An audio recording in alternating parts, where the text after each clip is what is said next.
Hello, everyone, and welcome to the sixth in a series of masterclasses run by the LERO Consortium. This particular masterclass is about addressing inclusion and inequities in the drug and alcohol treatment and recovery services, and is presented by Sohan Sahota and Hannah Litt. I have an apology to make. I was in charge of pressing the record button on Zoom and failed to do so until about slide 5. So what I thought I would do is just show you their early slides to give you context in this first part 1, and then you'll join the presentation fairly soon. You haven't missed very much into it, but you'll then get the full discussion afterwards. So the presentation, the aim of the presentation was to address the challenges faced by marginalized, excluded, and underrepresented groups seeking drug and alcohol treatment and recovery support. And Sohan's background that he gave me was it pointed out that despite the existence of key policies such as the Equality Act and the National Drug Strategy, the NHS Long-Term Plan, many individuals from Black and South Asian communities remain underrepresented in treatment and recovery services. And systemic barriers, cultural stigma, historical mistrust of healthcare systems all contribute to that issue and result in significant disparities in access to care.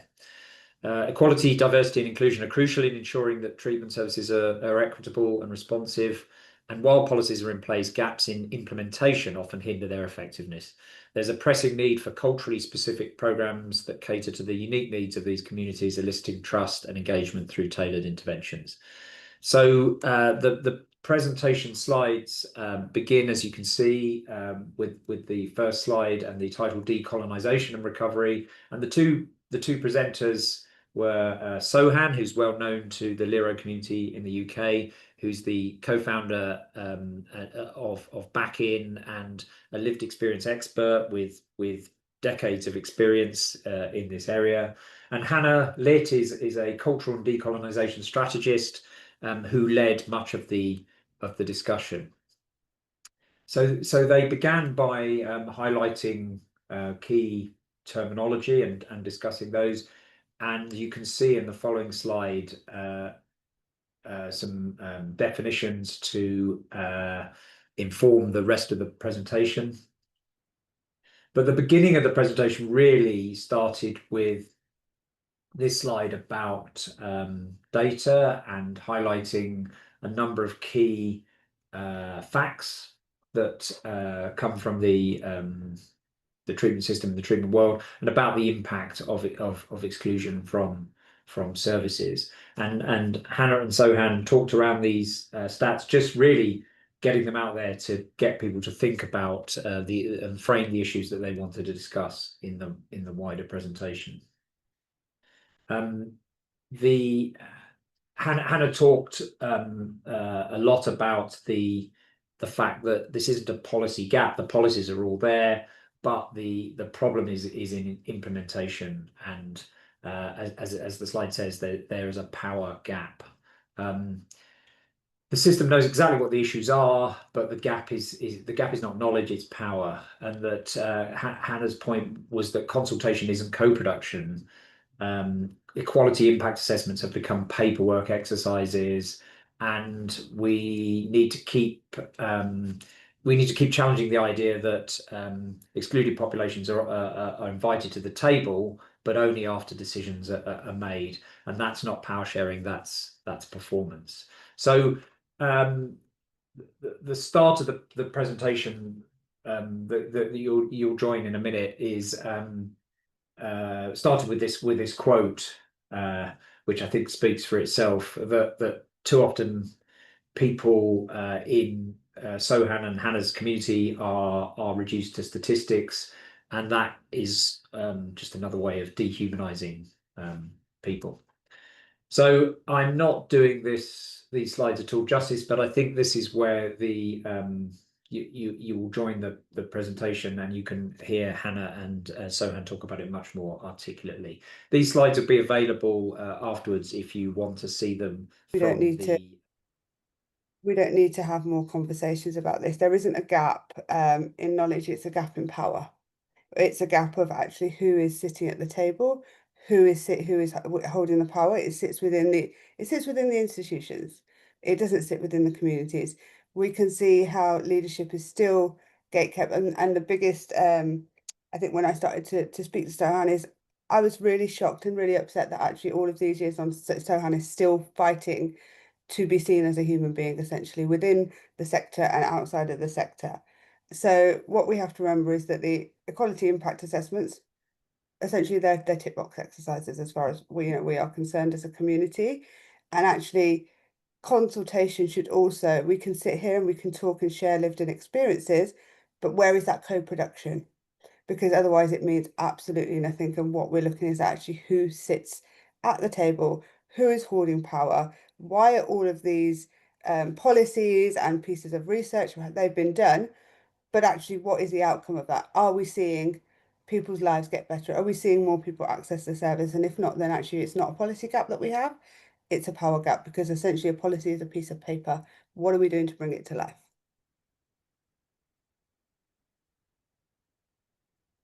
So, Okay. Han, over to you. Yeah. Regarding the policies, and I don't personally, I've not seen them kind of put into action.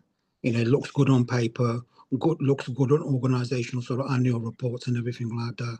But in reality, and then what you said, Anna, it's about power. There's a power issue, and we know what's wrong, and we know how to fix it, but we need the kind of resources which we will talk about in a bit.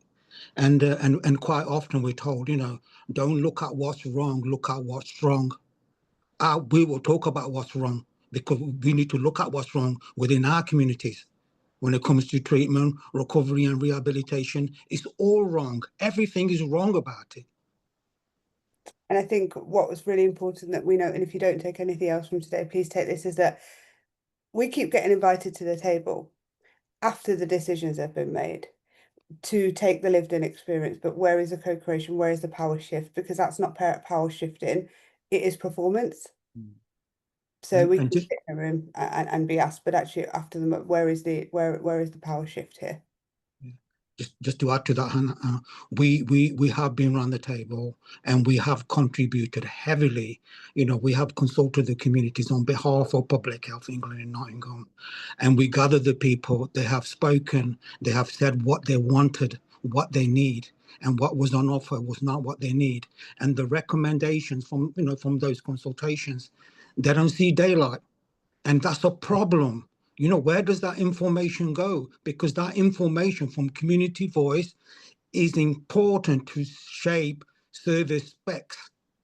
It is important for commissioning decisions to be made, but it hasn't reached the table. It hasn't reached, the recommendation stage. Recommendation, then action.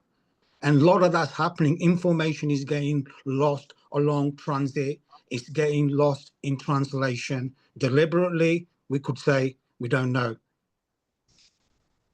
And I think it's really important to know that actually at this point that has been done purposefully. It's not an accident. It's being done purposefully at this point. And the overall message that comes through to this community is we do not care if you die or if you live. So it's really, really important, because what this is dehumanization.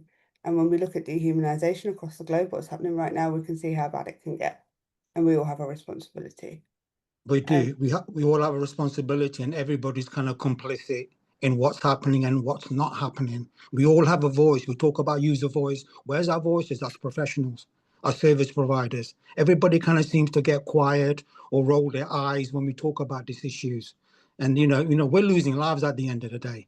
And we need to have these honest conversations. And what it comes down to is money at the end of the day. Money that's already invested into treatment services. It needs to be taken out and reinvested in community-led sort of provision. People who can do the job, who are not just tick boxing, who are not just there for the optics. 100%. Next slide. So I'm going to just hand over to Sohan, but I just wanted to say, and Sohan's just going to talk about some, real life experiences. I can talk about mine further on through the session, but too often we see people in our community, our loved ones, our children, our parents, our siblings, reduced to stats, which is why I wanted everyone to just sit with it at the beginning of the session. And please just be aware, this is just another way to dehumanize a community that already are dehumanized.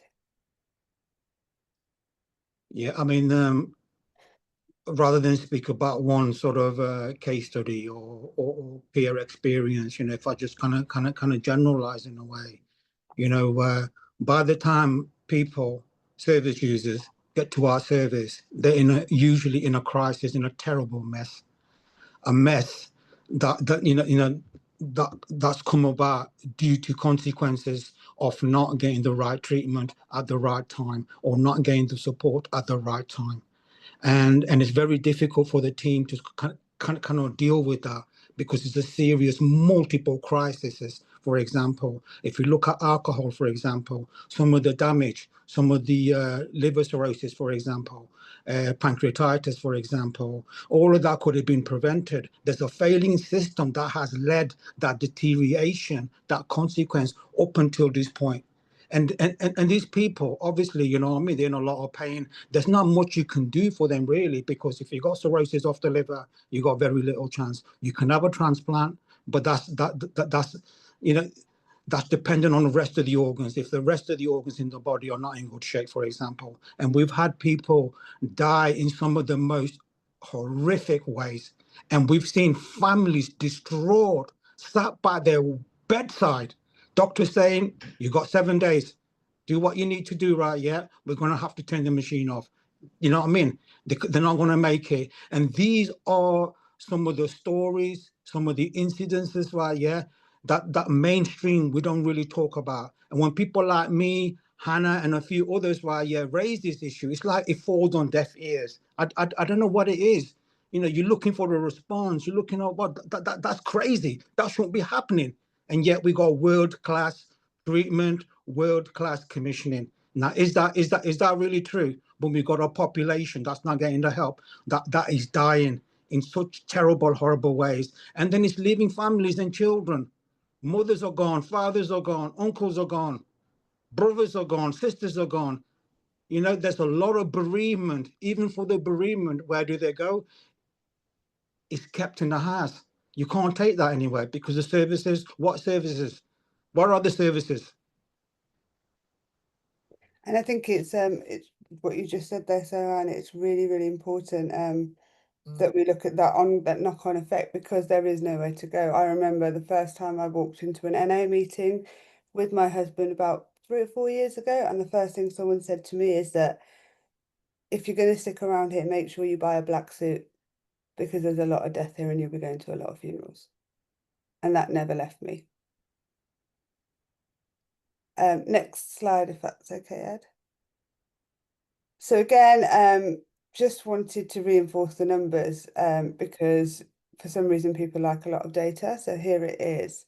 Sohan, do you want to go through those numbers? But I think it's really important we recognise that people disengage, not because they're unmotivated, it's because they don't feel that the services are safe and they don't feel that they're built for them. So I don't think anybody would go into a room when they are the most vulnerable they've been and go somewhere where they don't feel safe. I don't think anybody in this room would be able to do that either. So why do we expect a population of people to do that?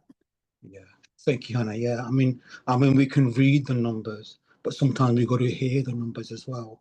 Black people are 4 times more likely to be detained under the Mental Health Act, and disengagement rates are up to 3 times higher than white British clients.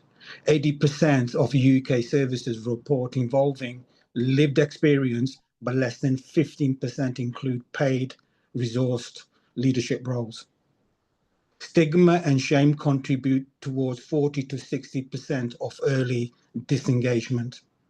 Higher relapse rates without cultural safety in generic services is from 60 to 75%. And Black adults are 40% less likely to complete addiction treatment successfully compared to white adults. And just that first one. So I just want you to imagine this scenario. You're a black man. You're at your most vulnerable. Your mental health is suffering. So you decide to call the mental health services. Or you're acting out, somebody calls. Knowing that actually when you call for help at your most vulnerable, what is more likely to happen is the fact that you will get detained and put in prison and be, arrested. Now, I want people to just sit with that at the moment. When you are at your most vulnerable, there is a likelihood that you will be arrested for struggling with your mental health. And that is what we're working with. And this is why people don't engage. They don't trust the system. And we have it within our power to do something about this. Did you want to add anything else to this, Sohan, or should we move to the next slide? Yeah, let's move to the next slide for now. We'll come back to it maybe later. So I think it's really important, the work that I do, and I think, Sohan has so much experience. He's a fountain of knowledge, but I really love this quote by Gabor Mate, because too often we put that onto the people and we don't actually ask why the pain, right? No, I have never met somebody that suffers with addiction and said, do you know what? I just really love to party and I just fancied it. It always comes from a level of pain. So what we have to look at is actually addiction is often the response to unprocessed trauma. So whether that be personal, cultural, historic, collective, generational, you'll be hard pushed to find someone that doesn't have a story of trauma underneath. So what we need to start asking is not why are they an addict? We need to ask them what that pain is. And what we're not doing is we're not healing that pain. We're not looking at actually where that comes from. So we can go to the next slide. So, we look at this as a healing journey, right? So it's really critical that we look at how the system defines recovery in the first place. It is shaped by whiteness. It is shaped by colonial thinking. And the system treats it as if it's a personal failure. It removes faith, family, spirituality from the recovery process. It ignores any intergenerational and migration trauma. It blames our communities for the disengagement, which isn't fair. We are, and so, and you can talk about this, but the majority of people are framed as hard to engage.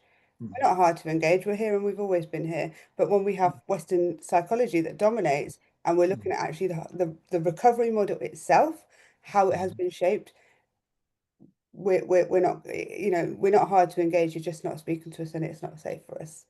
Yeah. And then the other term, Hannah, that's being used, and a lot of people don't like it, is hard to reach. And a response to that is hard to reach services, hard to reach commissioners. But what this is, when they say that we're hard to engage, we're hard to reach, what they're saying is systemic and structural deflection, displacement onto our communities. There's no accountability, there's no ownership. Where are we getting this wrong? How can we fix this? There's none of that. Straight deflection, systemic deflection, systemic displacement. And we can go to the next slide unless you've got anything else. So when we look at healing, and I want everyone to just kind of imagine now a recovery service, whether it be a rehab, whether it be a service, a charity, whatever, and imagine what that looks like now, how it's been set up, how it's been created. Now, when we look at actually global majority folks and we look at what because we believe this is all healing work, right? There is a level of trauma, so we have to heal the trauma, not just stop the addiction. Everyone can, we see transfer addiction happen, we see people relapse because actually there is no healing that is happening here. So when we look at actually the services that have been built, recovery for us is reconnection. It's reconnection to self, culture, family, community, and faith. So actually, when we look at, and I would just use an NA meeting, for example, where you share and then nobody shares back to you. You can't speak. So actually, as global majority folks, when we look at our ancestral roots, we heal through community healing circles. We heal through spirituality, our faith, and integrating it into a part of our life to understand that there is something bigger than us. Intergenerational storytelling through our elders, our faith leaders, our family, and then cultural rituals for grief, repair, belonging. I sat with somebody who was Native American yesterday, and they were talking to me about the chants that they use and how they heal as a community. That is what recovery looks like for us. So, as I said, it's reconnection, and we need to realize that this model of best practice, best in class, world class, whatever you want to call it, it's not universal, and actually it's very, very exclusionary. Mhm. And even like sound therapy, like mantras, for example, prayer and meditation, and sort of kind of faith-led activities. We use that in our program, and like crystal healing, for example, if a person needs it, for example. But that's kind of seen as woohoo, you know what I mean? Very cultish and that. So we get very negative remarks coming from other providers because of the our nature of healing, what seems to be working in our communities, for example. And we've done some incredible work, rehabilitation, physical healing, organic healing with these Eastern philosophies, Eastern approaches, but they're not accepted or they're not embraced, by the host culture or the psychosocial model, shall I say. And let's be very, very clear about that. If anybody knows me, they'll know I like to name it. So when there is feedback from other providers that actually that might be woo-woo, please just note that that is racism, that is xenophobia, and it is dehumanization. Because as far as I'm concerned, how dare anybody come and tell us that our indigenous practices, what our ancestors did, are not fit for purpose or are woo-woo. So let's be very, very clear that even within the people that are creating a new system like us, when we have other providers coming in and telling us that it's a ritual, it's whatever, it's cultish, that in itself is racist. And these are the people that are leading other services. So if we're battling against people that are leading other services, what chance do our community have to heal? Next slide, please. Next slide, yeah. So this is, essentially what we have at the top is we have a few quotes from the review, but this is really the difference between what we can see here is from the harm to hope. We can have a look at the Came Carol.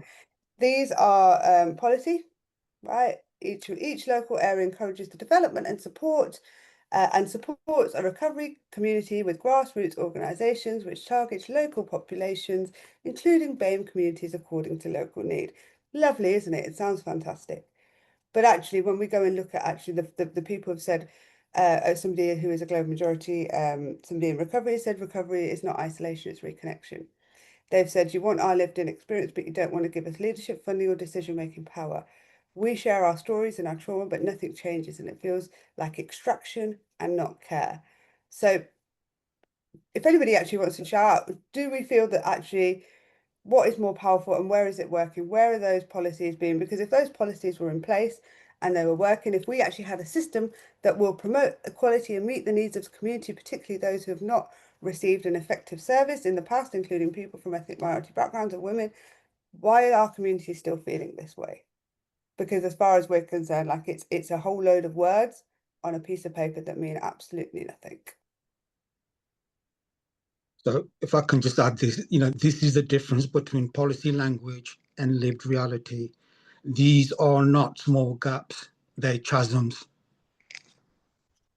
100%. We can go to the next slide. So we started to look at actually what is it that we need then, and what we said is actually if we decolonize healing, it decolonize recovery as well.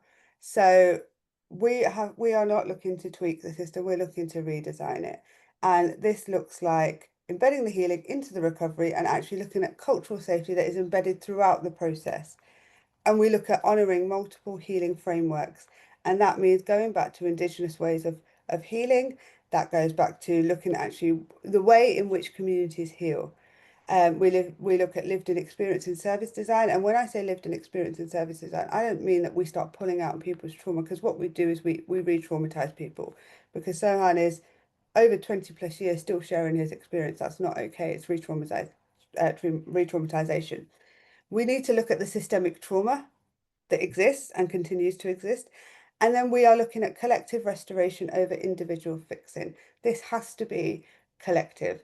This has to be a community coming together for collective healing and collective liberation and collective recovery and collective healing. We as a community do not recover individually. We recover in community. We use our elders, we use our faith, as we saw in the previous slides. But it's really like, this may feel really innovative, but it's not. It's just repair. This is what our communities have always needed. They've always needed this, and they just haven't had it. It's not, some big thing that we've just found and gone, oh my God, this is really innovative. This is our Indigenous practices. This is repair, and this is what we need to do to move forward. If we are all serious about saving lives. I've just seen a question from Paul. Paul, global majority. So BAME is highly is a term that we do not use anymore. It's been we've spoke about. There's been many articles about actually how Black and brown people do not want that term used. So we are still working through language. You know, it's always evolving, but also ethnic minority. We're not a minority globally. We are not. So we have reclaimed the term global majority because that is what we are. We are the global majority, and actually we are only a minority in systems that have been designed by colonial practices and whiteness, essentially. So, you know, we reject the term BAME, and we reject the term ethnic minority or minority ethnic. We are not a minority, and we are much bigger than that. We are actually the global majority, and that's why we have to question why our voices are not heard. I hope that helps. Good points, Hannah. So, Han, did you want to add anything to this slide at all? No, I think we go on to the next slide for now. So, slide 14. So, when we start looking at lived-in experiences, I think everybody will know about, you know, extractive, how we mine in its kind of literal sense. So, what this is and what we're experiencing at the moment is the lived-in experience equals trauma mining. So, what this means is that we have the system takes the pain, turns it into reports, uses it to secure funding, but nothing happens. So what we need to move to is a place where stories are actually extracted without action. This is what's happening, and what that is that is exploitation. So emotional labor is consumed, and if anybody knows, if anybody shares their experience over and over and over again, you have to realize how traumatizing this is. And we can look at theories, we can look at psychology theories as well, and actually how harmful it is. We need to move to a place of co-production. We need to look at shared power. We need to look at systemic change, and we need to look at healing for those who share, but also healing for those that are actually developing these systems and upholding these systems because it serves their community, and it doesn't, you know, with the best intentions, it's okay if it doesn't hit the other community, that's okay. So it's got to include safety, power, there's power sharing, but this has to be I can never say this, reparative action as well. Otherwise, let's be very, very clear what the system is doing, and everybody that participates in it is extracting, it's exploitation. And I don't think anybody would be okay walking out of here today knowing that they exploit a community, because I don't believe everyone came into this field to harm people, but harm is being caused, and everyone in this room is sitting around watching it happen, and they seem to be okay with it. And we do need co-production, shared power, but we also need shared resources as well. 100%. We Should can we go to the next slide? The next slide is looking at Backing's justice model. 4 pillars, all interconnected. You take one out and it impacts, you know, the other 3. So at the heart of it is the lived experience and power sharing, and then the cultural competence and supervision, culturally rooted healing and trauma-informed practice, and intersectional, decolonial, and future-focused systems.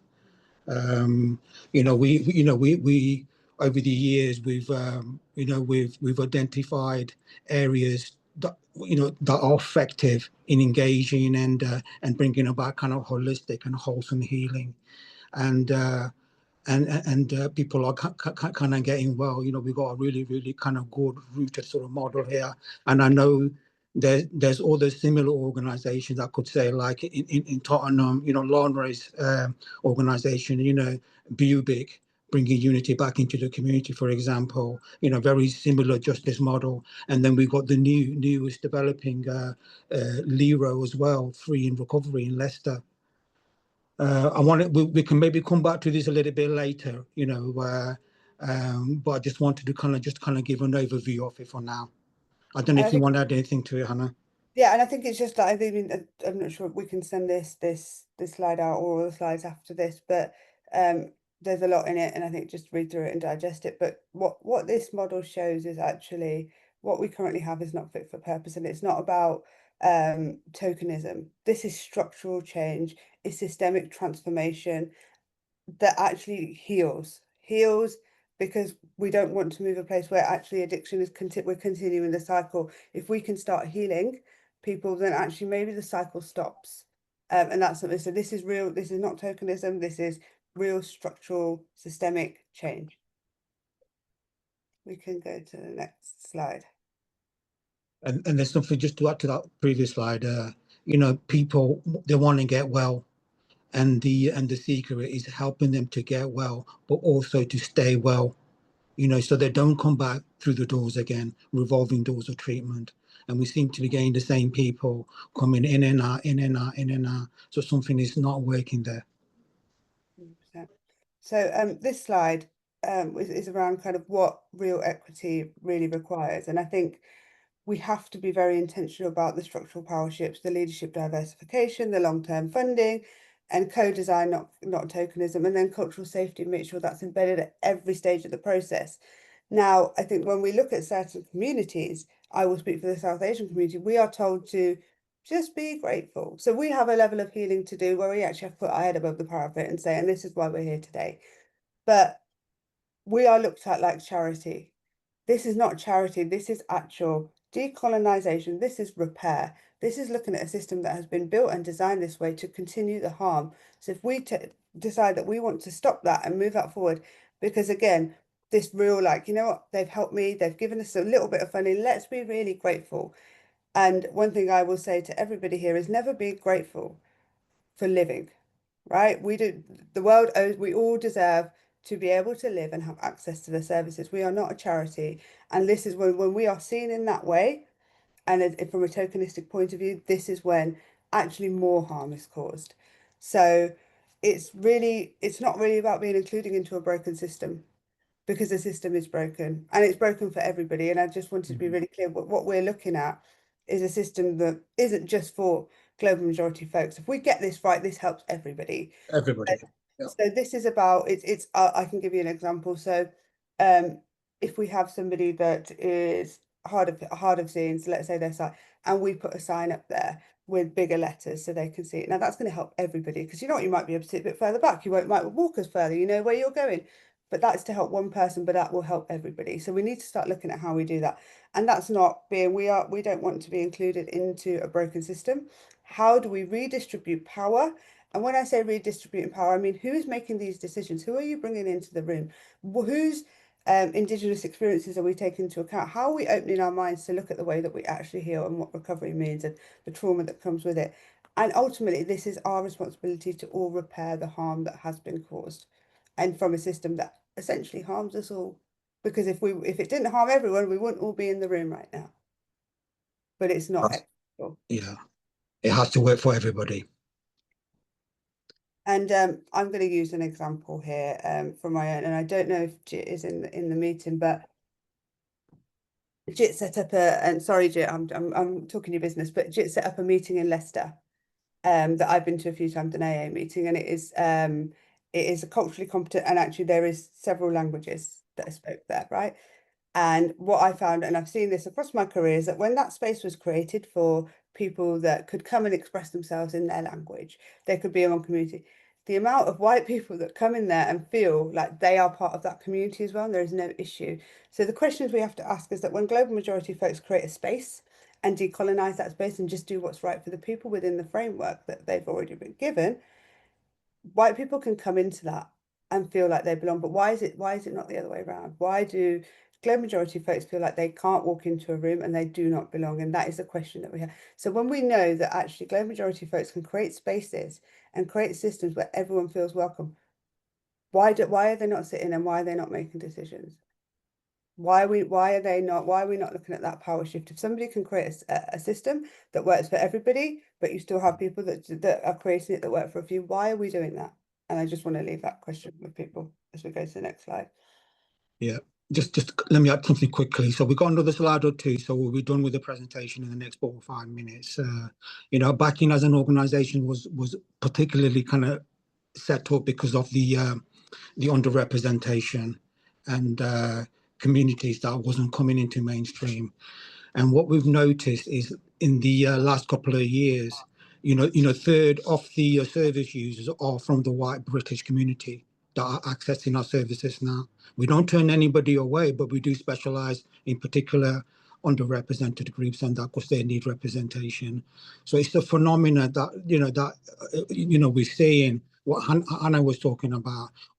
Couple of the things that they're drawn to in our model is, one is the spirituality, the other one is that kind of family-centered environment, and then that care and compassion, that kind of non-judgmental love.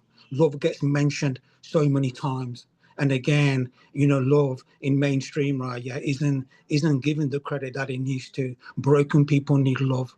Broken people need healing. They need compassion. They need that kind of family synergy energy around them. They need sense of spirituality to reconnect, with their inner selves that are broken and fragmented.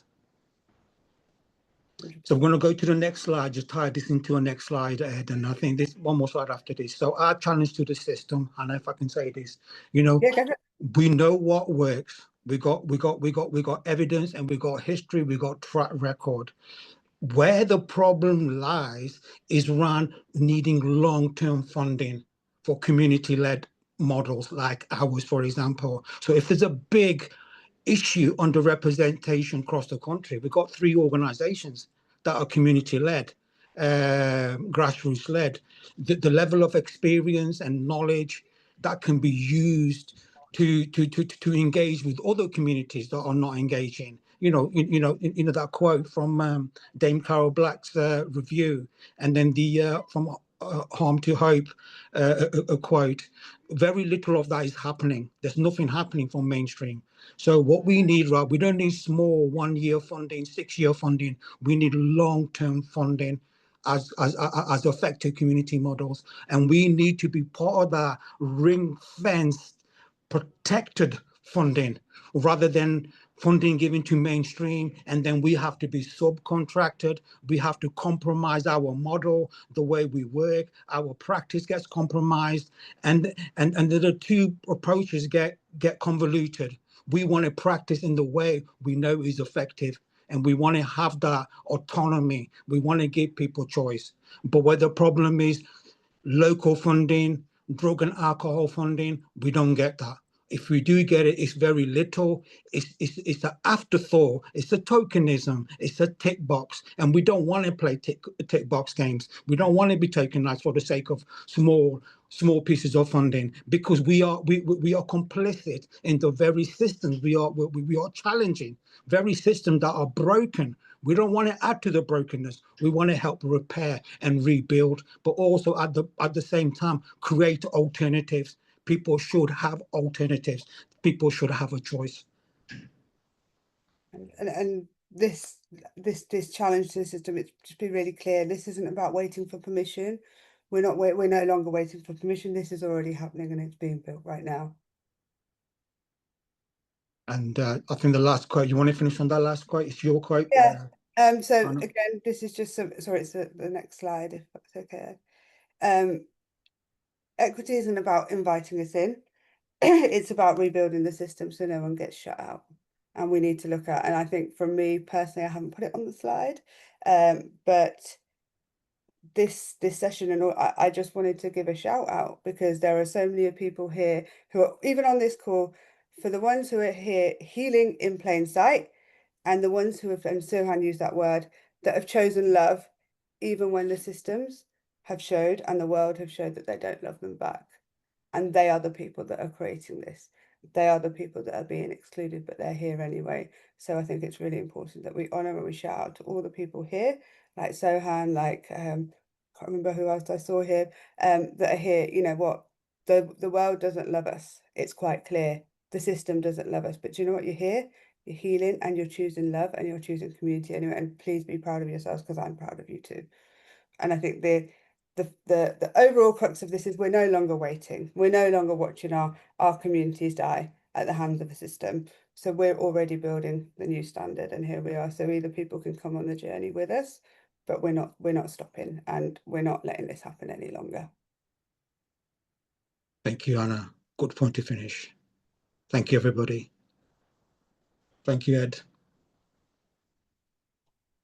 Okay, I will stop sharing, and I will give you a confession that my inability to start recording until about slide 5 is not ideal for the people watching this back later. So what I'll do is after we finish, I'll record a separate part 1 with your first, because I think your first 5 slides I can recap and they speak for themselves largely, and then we'll people will then join you in the second part. So apologies for that, but it shouldn't affect us too much. So what I want to do now is, I mean, that's an incredible presentation, very really interesting. I thought there were a lot of issues raised, a lot of questions. I loved the passion and the wisdom that comes from what you've just presented. Let me open it up to a wider discussion. Are there particular questions or issues anyone wants to raise to start us off? Just, I mean, if you can find the hand button, put your hand up, or just call out if you can't, because we can manage it. Can I just say as well before, there is no such thing as a stupid question, or if you're not sure, like, we are all here to, we're all here for a reason. So bring anything to the table. Even if you feel like it might be a silly question, there's no such thing. And if you don't have any questions, comments, contributions, because everybody's voice matters here. Yeah, so Paul's actually got his hand up. Paul's got a physical hand. I love that. Physical hand. Yeah, I have a Zoom disability, I'm afraid, so I You're not the struggle only with one, don't anything worry. more than getting onto the thing. I'd just like to thank Hannah and Sohan for what is clearly a really well thought through and structured presentation. I am in Staffordshire, which has very few pockets of the sort of global majority. I can probably, in the last 4 years since we set it up, probably count on possibly slightly more than one hand the number of people who've come in with clear differences in their faith to start with, because again, we have lots of people who come in with no faith, no spirituality, and often lots of problems around when we talk about a spiritual solution. They've got prejudice a bit against that. But we are just so I suppose there's a couple of things. One is a broader point for the clearer, I suppose. Sohan, for yourself, this might not be a question for today, but I think it's really would be helpful in the future. How do you keep the passion after 30 years? Because what happens with me is that I notice there's 2 types of people who complain: people who will complain about anything, and people who are complaining as you've just done because the system is broken. However, what I need is other allies, because I feel like a lone nutter. I feel like the person who's seen as a troublemaker in meetings when I'm saying, but we're not set up like that. And that's across the Clero, never mind any particular issues where the system's not been set up. The system's failing everybody. And I'm not aware of your particular situations, but everything that you had on there, possibly with some cultural sensitivities. I mean, the fact that your husband, Hannah, is in rehab and hasn't had his faith discussed and his faith needs is just, it's almost like saying he's got a wheelchair and there's no ramps, is what I'm hearing. So I wanted to thank you for that, but I think there's a lack of professional curiosity within the system. People don't want to understand. They're not seeing it as how wanting to understand things. So a classic would be talking to professionals about 12-step fellowship and FAMA, and they'll say, oh yeah, I know about AA. It was 2 blokes in America, wasn't it? So that sentence tells me they know nothing about a 12-step approach. The solution is definitely the community, and what I'm keen on in Staffordshire with Chase Recovery, we operate out of 2, soon 3 areas, is to keep it local. So when they're asking us to go and develop other areas, it is about developing them and then devolving them to that community. Because even if it's 20 miles away, there's different sensitivities, whether they're cultural or otherwise, geography, finances, whatever. And thank you so much for clarifying the global majority. I think it was an important question, because the global majority to me said people who might have been described as BAME in the past. And I'm also really grateful that you said that's an old term, because I'm not up to date with, and there isn't, I'm not representing a community where I need to be more culturally aware than I am. It's not an issue for us at the moment, but but we need to be aware and ahead of the game.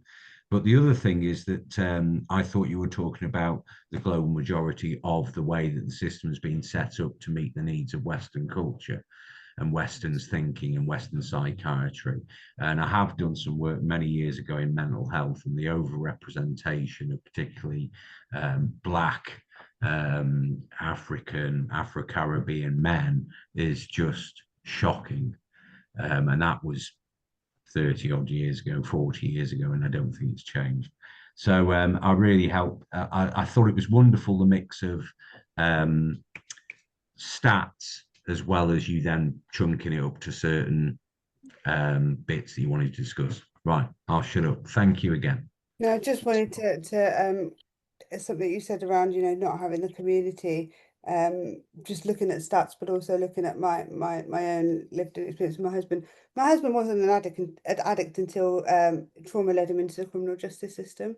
And if we then start looking at, and he's neurodivergent too, so if you start looking at actually who is in the criminal justice system, who is overly represented in there, because actually we then have to look at that's a whole different conversation about the decolonisation of the criminal justice system.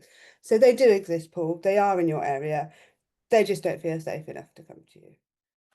Yeah, so I was just going to give an observation from history, like sort of my work history, about when things have been done differently. Now, at the time, so I worked in substance use for quite a while. Obviously, I worked for a specialist family and carer service, but historically, I'm a drug and alcohol worker. That's what my sort of experience is. But so a long time ago, when I first started work, there was still sort of like specialist GPs up here doing sort of opiate clients. Now, one of the things so that was my first job. Now, one of the things that was noticeable at the time, and it was a particular group of people. So there was quite a few people attended that service who were from the sort of Kurdish and Iranian communities, and they would come there. Now, the specialist GP, everybody who went there was for opiate users only. So, but people did from that community did attend. Now, as far as I can make out, when that service stopped and it just went to be a generic substance use service, quite a lot of the people from them communities stopped attending. So it was almost like there was something, when it was seen as a GP practice that also dealt with substance use, the group seemed to attend, and when it became a substance use service, quite a lot of them stopped. Now, I wasn't in a position to sort of like research the numbers, and that's just sort of an observation rather than anything else. That actually there is ways of doing things differently that seem more effective for some communities. Thanks, Liam. Excellent point. Larry. Yeah, I just wanted to say thank you, and so on. I went on a bit of an emotional journey with that. I started looking at them numbers and thought, I never knew that. And, I think like I've worked in the game a long time, and, I'm the all-seer and the all-knower, and actually I know nothing. I think it really struck me, some of the figures you put on there. I think the way you presented them as well, really quite powerful. You kind of done us with the numbers and then went on this emotional journey with you. And I felt a little bit of guilt thinking, I've never looked through that lens, and bloody hell, I've never thought of it like that. A couple of things that stood out for me about stigma and shame, and especially some of that around cultural inequality. 40 to 60% of early disengagement from treatment services. That blew me mind. I was like, Jesus. And we look at the attrition rate anyway, and you look at how much of that is contributing. I just think, my days, it's unbelievable. Something you said as well about we tell our stories, we share our trauma and we share our pain, but we don't get any healing. And that's not care, that's extraction. That just went boom, like just war. I felt that one and made a note of that and took a photo of the slide as well. And something you said, Hannah, at the end as well, when you was talking to Paul, and these people do exist in our communities. They're not hard to reach. They just don't feel safe. And I just, Oh my God. So there's a bit of an emotional journey I went on with it, but I thought, you know what? It was so well presented. I can't wait to see the slides if they're shared. I know that as well. And I just want to thank you both personally. It's so, I know I've known you for a long time and I just feel the pain in your words and the way you talk. And it was quite moving for me. I just want to say thank you very much. Bless you, Larry. Thank you. Thanks, Larry. Sorry, I've forgotten your name. Number 666008 is all I've got on there. You come in, your number's up. Sorry, is that me, Ed? It is you. Yeah, apologies. I was just trying to grapple with my own personal emotions because I'm so disgusted and embarrassed, if I'm honest. You know, I've been in recovery now 20 years myself. Someone is the very man. His service saved my life. I think I was probably one of the first service users in Backing. So to be a service user of that time and then be given the opportunity to become a volunteer eventually and you know, work really hard because there was no funding with Backing in the beginning. It took at least, I think, probably 18 months. So from coming from a background of a corporate business, financial services, you know, I wasn't your traditional, you know, sleeping in the doorway type of addict. I was a posh addict, you know, how I saw myself at the time. But I had a set of skills, and so on. You know, when I eventually the penny dropped, and you know, we talked about spirituality. You know, I was broken, I was damaged. You know, the people within the Backing service carried me until I could get to a place where I started to understand myself. But the journey to get to that place and the lack of cultural identification, you know, being passed from pillar to post to different services who just couldn't engage with me. You know, what they'd see on paper is a, you know, former bodybuilding, doorman, security, black crack cocaine user, and they'd run away, you know, and they'd go and find a tokenistic support worker or somebody who looked like me. But unfortunately, even then, even though they looked like me, it was almost like they had forgotten where they'd come from. So I could see the colour, but I couldn't understand them because there wasn't no identification in terms of the narrative. And it's not to be disrespectful to those support workers and those services that, you know, there's a saying, you don't know what you don't know. And to come back in, having been a support worker and now being the business development manager to take the service to a whole different level, which means I've come with 20 years of a lot of skills in terms of working in statutory services and all the rest of it. And I get it all, but it really saddens me that we're still in exactly the same place, if not worse. You know, I have sat back and over the last 4 months in post, and it's almost like I'm relearning, but then I had to down tools because everything that I thought I was going to be learning in terms of the equality, in terms of, you know, in particular Black and Southeast Asian service users, I might as well just sit still because nothing's changed. It's embarrassing. You know, I go on these meetings, and no disrespect to your skin color, but I sit in these meetings, I've still not seen any transition of Black males, females, Asian females within the structure of senior management, the decision makers. We've still got the same kind of design of people making decisions, sat in their ivory towers, tend to be very middle class, and they're there not asking for any consultation of people who are LERO or even have had any sort of experience in their own personal lives in terms of engaging with people from different ethnicities. When you speak to them, they'll come out with, oh, well, I went to college with a particular Black person or an Asian person. And, well, really? It really saddens me that in a society which is so diverse, you've got one Black friend or one Asian friend that you can refer to as a person that you once engaged with. And, you know, we can say geographically, some people live in areas where that is not happening. But in your personal life as senior practitioners, if that's what your friend circle looks like, but then you're supposed to be representing the community without any consultation from those backgrounds.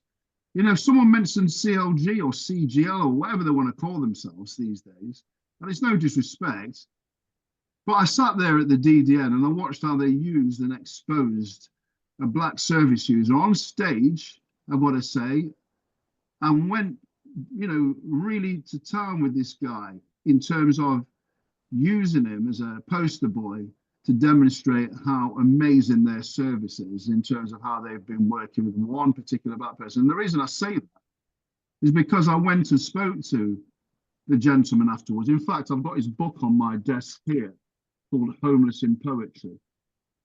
And I wanted to kind of get an understanding of how he felt and what was his experience. And he shared it with me, and it was lovely. They've done a cracking job.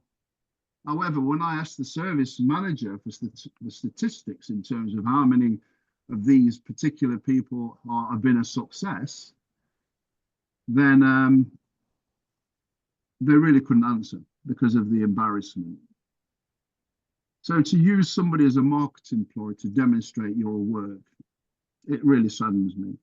It really saddens me that in today's society, that the statistics that have been shown and put to the panel, from Anna, that some of us, we don't know about that. And the feelings that are evoked from those discussions from Sohan and Anna, well, we live like that every day. I've sat here and you can probably see my head bobbling around. It's because I've had a service user on, Caribbean background with mental health screaming in the corridor. And generally, most services would have to probably ask that person to leave. Well, we've not done that. We took her into a room and showed her some love and care and consideration and compassion. So when I look at this, this meeting today, a lot of it is about one of the biggest drives that, LERO, CLERO need to look at in terms of creating a massive impact. And I'm sorry, as you get used to me, you'll find that I'm a very straight talking person. I don't really have time for mincing my words, because the one thing I do know since I've been in recovery is there's a lot of people dying. Lots of people have died. Anna mentioned the black suits. Yes, I can go through a whole list. I wouldn't have enough time in this meeting to go through the names. And if you add Sohan's list into that, and I'm sure you guys, you'll see that there are people dying, and the impact of that are the families are suffering.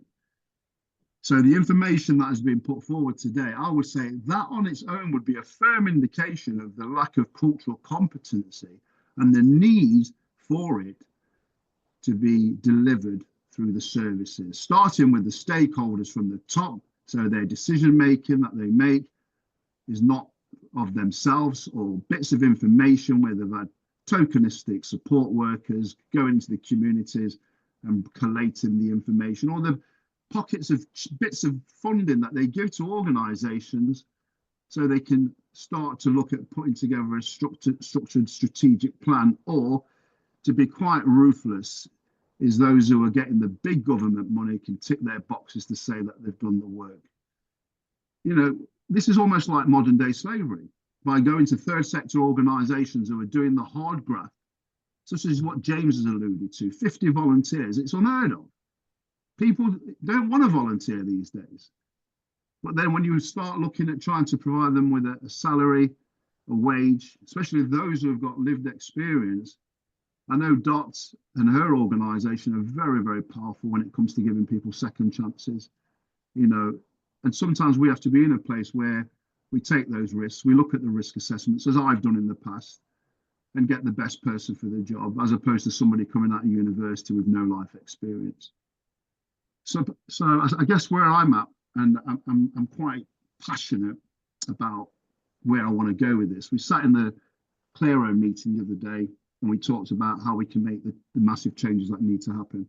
And it needs the likes of CLERO to bring in the LEROs so we can get to a place where we have a real strong, robust strategic plan to take to government, and not just have individuals getting frustrated, such as James and other people here who feel they're out in the doldrums on their own because they feel they're on their own. But as a collective, we need to be able to support each other, develop each other, cultivate each other's understanding, bring in organizations who have got years of experience to help develop and train the staff.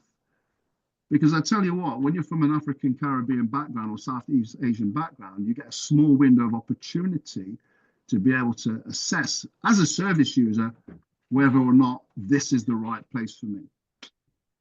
You guys have got your own statistics. You know how many service users of our ethnicities are engaging.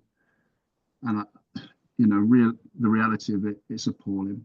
You know, for every 155 white Caucasians that are, and this is through NHS statistics, who are having major issues in terms of alcoholism, the figures are, there's a massive increased spike in terms of Asian people in particular who are just not accessing the services. Domestic violence, all the knock-on effects of all of that stuff is increasing. It's unseen to us because in the world of treatment, it's not what we specialize in. But to one side, you know, those organizations, those services who are dealing with that, there's record numbers, record increases. So I'll finish off on this because I can go on all day. I'm very, very passionate about wanting to take this to a level where we beat the hell out of the government in terms of making them those changes. And maybe beating them up is the wrong terminology, but to co-educate, to give them the guidance, such as what you've had this morning through Anna's, you know, part. Oh, Oh. cut off in his prime. I Disaster. just wanted to address a few of the points, if that's okay. I unfortunately we're 2 minutes from past, and I'm aware that I've got a student who's haranguing me for my next meeting at 11:30. Sorry, Ed. My battery died. I just wanted Yeah, to no, I finish guessed it was something. Okay, sorry, my but battery died. that was a brilliant. I mean, that was a great way. Hannah, do you want to? I don't want to cut you off either. Do you want to say something to come back on that quickly? Yeah, no, it was just a couple because there's a question I think from Paul. So I think Paul, instead of kind of going out and just looking for diversity within your community, the system has to be changed. You know, me and Sohan consult. What we don't want to do is just go out there and go, okay, I'm just going to fight, because you're still going to cause harm, right? So we have to look at the system. And also, I just wanted to talk about the volunteering. People can't afford to volunteer. And when we have people volunteering on a long-term basis, like James, that was a huge loss to you, but it was still extractive. And when you don't have funding, that's what happens. Again, we still perpetuate harm.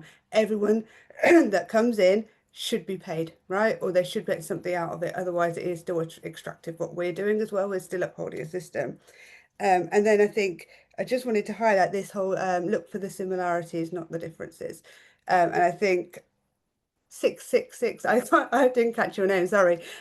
With Sohan, you were just saying around kind of what people walking into a room, but we need, and South Asian people are also watching the world happening. Trans people are watching their rights being taken away. We are seeing genocides happening. I have seen people, my loved ones, carry their children in plastic bags. Now, if that is not going to make someone drive themselves to addiction or relapse, but we don't talk about that stuff. There is genocides going on. There are people being mass murdered across the globe. These are people. So yes, we must talk about religion. We must talk about politics, because people of the global majority, our lives are political, where there is direct attacks against us. So we have to. So one bit of information is, don't just try and go out there and find, consult with us, right? Invest in us, because at the end of the day, put us in front of people that need to do it. You need to be our allies. You don't need to go and try and do it when everybody here has gone, oh my God, I didn't even think of that, right? We have to decolonize our own minds before we go out there. Otherwise, all we're doing is perpetuating more harm. Hannah, that's brilliant summary. Thank you very much. And Sohan and Hannah, thank you for such a thought-provoking, articulate, passionate presentation. I'm going to finish by, you had a slide in there entitled "The Colonization of Healing," and those 5 points on there. So that whole issue is, I fully respect and understand, and is a massive issue. That, I mean, there are places in the world where that is, small efforts are being made. I think particularly of work in Canada with Indigenous populations, and the sort of contribution they're making to redesigning the system. I think of New Zealand and a little bit Australia, but there's so much more we could do. But that slide had 5 points.